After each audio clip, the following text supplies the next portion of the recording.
I've been waiting for this for years. 되게 엄청 뜻깊고 눈물 날 것 같아요. A lot of them had been working underground for decades, pushing for this change, so they very much welcome this legalization news. K-tattoos, which are Korean tattoos, have been really popular overseas for years. But until really recently, it was actually illegal to be a tattooist in South Korea. You had to be a medically trained professional.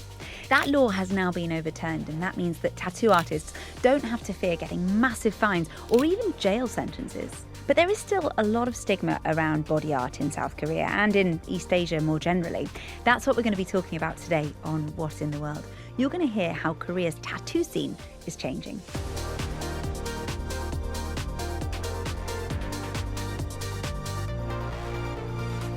We're going to find out more about this now from our reporter Lee Hyun Choi, who is in Seoul. Hey, welcome. Hi Hannah, nice to meet you. Lee Hyun, can I ask you, do you have any tattoos yourself? What is the culture like around tattoos in Korea? I don't personally have one myself, but I have been contemplating and thinking about getting one. I just haven't been able to decide on a design. And I can definitely see that with the younger generation, it's become a lot more popular. With the older generation, there has been that stigma. And even with my parents, if I tell them that I am thinking about getting a tattoo, they're very much averse to the idea because they associate it with a very negative image to this day.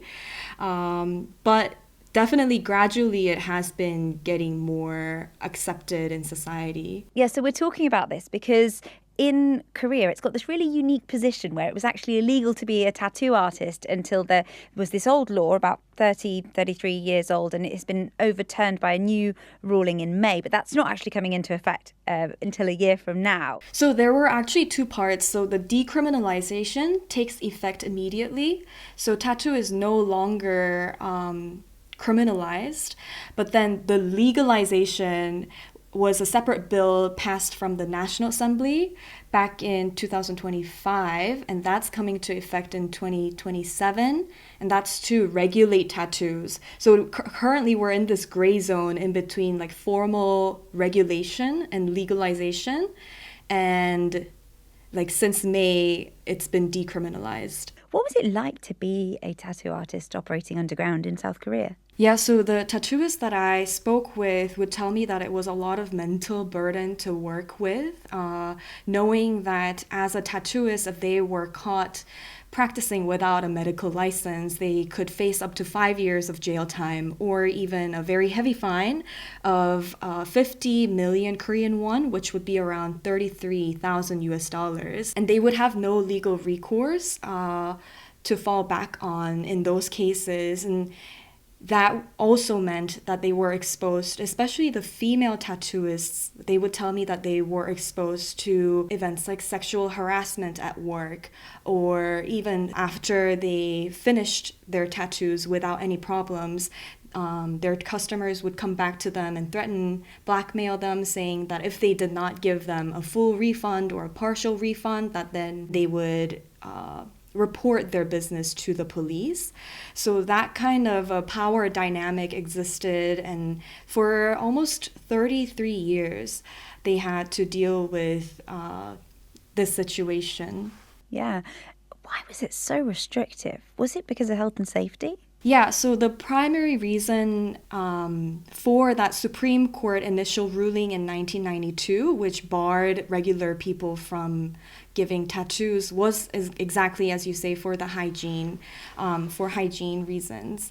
But as we all know across the world, Korea was quite unique in this position. It's really interesting that it was criminalized to be a tattoo artist. And I wonder if that is to do with some of the stigma around tattoos, because I read that it was, there were a lot of stigma in tattoos being associated with gangster culture in Korea and in other parts of East Asia as well. Right. So in the context of Korea, tattoos used to have that heavy association with gangsters and organized crime activities, especially through the 70s and 90s and the 1980s being the height of kind of gangster activities in South Korea. A lot of popular media also depicted these criminals always with these tattoos.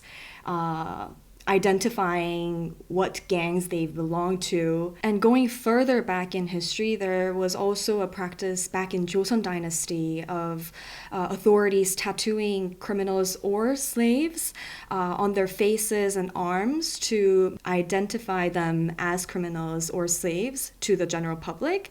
And so that kind of negative perception has really persisted to this day. And this kind of an association is very similar to what the Japanese culture associates tattoos with. はじめまして。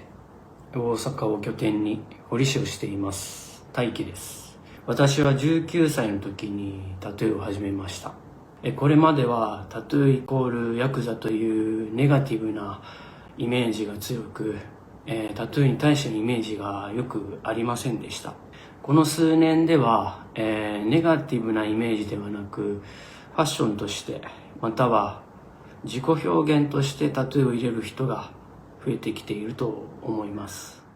I'm guessing that a lot of the tattoo artists that you have spoken to now must be quite relieved by the change in law. I mean, every one of them told me that this was very overdue and it was bound to happen. They knew that the law was supposed to change. It was a matter of time. I've been waiting for this for years. 타투를 불량하게 보는 게 아니라 이제 하나의 예술이고 뭐 종이에 그리든 벽에 그리든 똑같이 사람 몸에 그리는 거는 더 대단한 스킬이거든요. 되게 엄청 뜻깊고 눈물 날 것 같아요.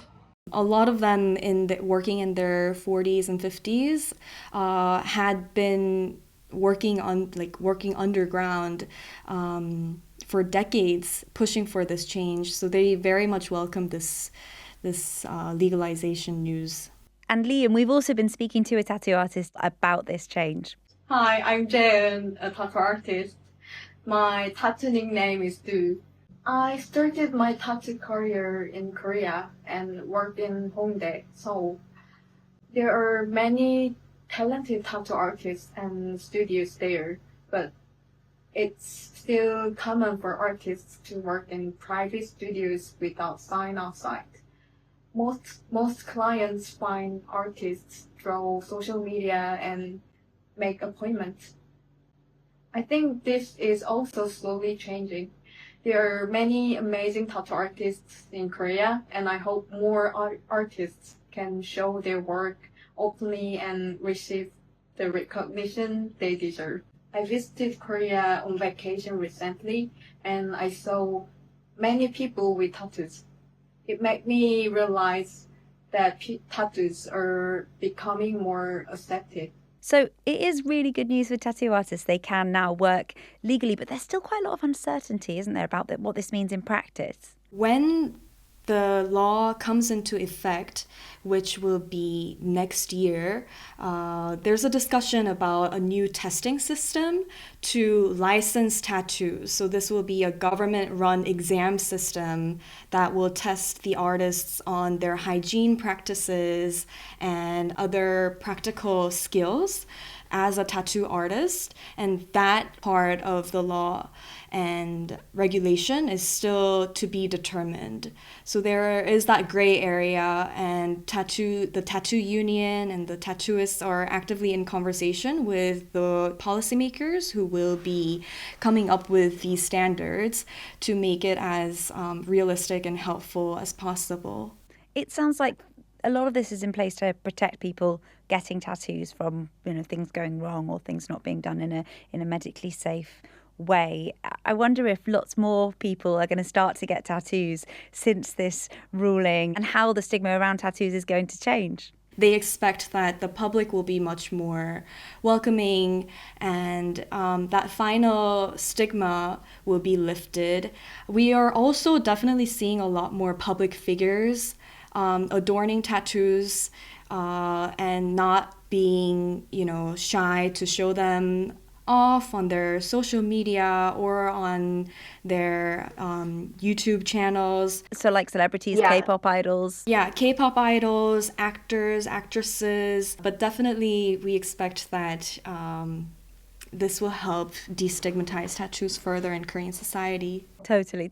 When I think of Korean culture, I think of all of the creativity that comes out of South Korea. So I wonder if, suddenly there are going to be loads more tattoo artists, and the designs are going to get more creative and change as well. It's something that we can be watching out for. Lee-Ann, thank you so much for speaking to us. Thank you. Before I go, I want to thank you for your comments on our episode on maybe laterships, this new dating trend, kind of like a situationship.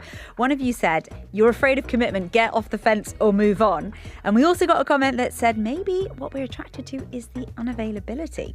I mean, maybe that's it. But please do keep your comments coming. For now, I'm Hannah. This is What in the World from the BBC World Service, and we'll see you next time.